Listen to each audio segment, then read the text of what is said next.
Ndugu watazamaji, naitwa Emmanuel KB. Leo nataka nikufundishe au nikupe tutorial ambayo itakufundisha jinsi ya kuedit picha, kumfanya mtu akawa na ngozi nzuri. Baada ya kumpiga mtu picha, na unatakiwa uifanyie kitu kama hicho, edit na uweze kumpatia ikiwa nzuri na ngozi kama ya mtoto, lakini details zote ziweze kuonekana. Hata mtu mwingine akitazama haone ni picha halisia, haijaeditiwa, bali yule mtu ndivyo jinsi alivyo.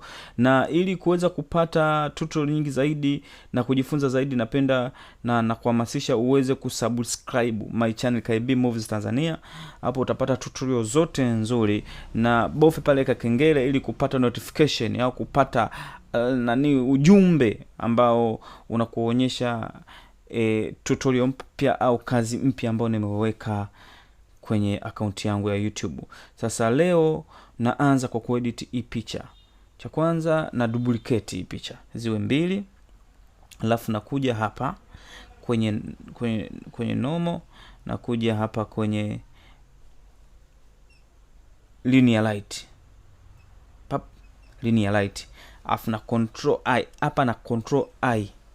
Unaona picha inakuwa kama negative. Zile watu walikuwa wanapiga picha zamani wanajua kuna kitu kinaitwa negative. Alafu nakuja kwenye kitu kinaitwa filter, nakuja filter na nakuja high pass. High pass mimi nimeweka 16, inanifaa. Mimi naweka tu 16, itanifaa high pass 16. Fuata ninavyokuambia, itakusaidia sana. 16 tap, imenifaa hiyo. Nakuja kwenye filter tena, nakuja kwenye blur, naweka glaciers blur, naweka hapa, hii tabaki 6, hapa lazima uangalie kutokana na picha yako mwenyewe unataka iwe na soft kiasi gani. Napiga okay, nakuja hapa chini kabisa, hapa na click hapo, imekuwa imetokea hiyo. Afu na control I, imerudi picha yetu kama ilivyokuwa. Na izumu hii picha ili niweze kuiona vizuri ninapoifanyia mavitus au majambos.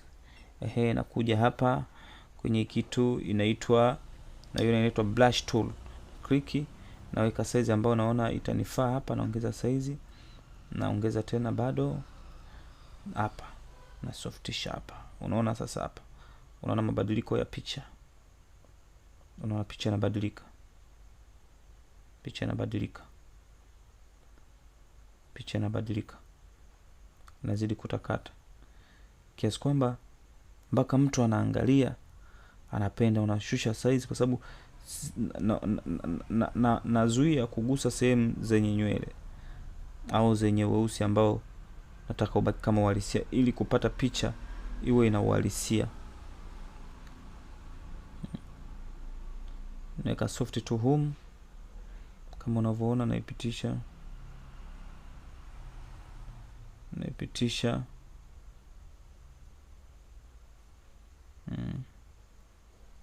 naipitisha hii picha.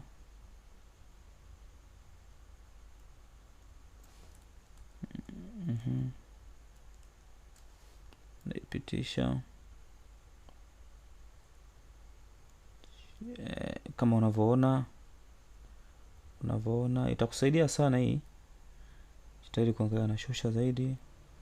Nataka nipitishe hapa.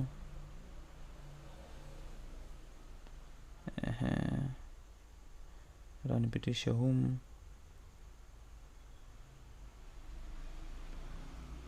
Humu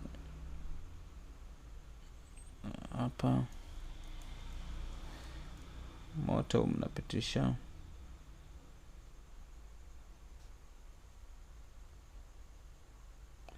Kama unavyoona, na hakikisha mtu anakuwa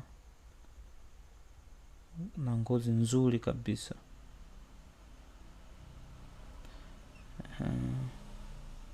Nakuja kwenye mikono humo, napitisha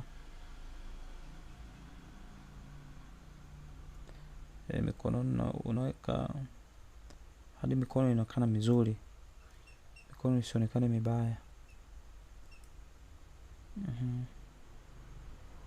Nafikiri unaona picha yetu sasa hivi ilivyo. Picha yetu hapa before, hapa after. hapa before, hapa after, hapa before, hapa after, yani hapa kabla ya kuedit, hapa baada ya kuedit, hapa kabla ya kuedit picha yetu, hapa baada ya kuedit. Vitu vingine tutaendelea kwenye tutorial nyingine. Usisahau kusubscribe na kubonya kengele ili kupata tutorial ambazo zinafuata. Utajifunza na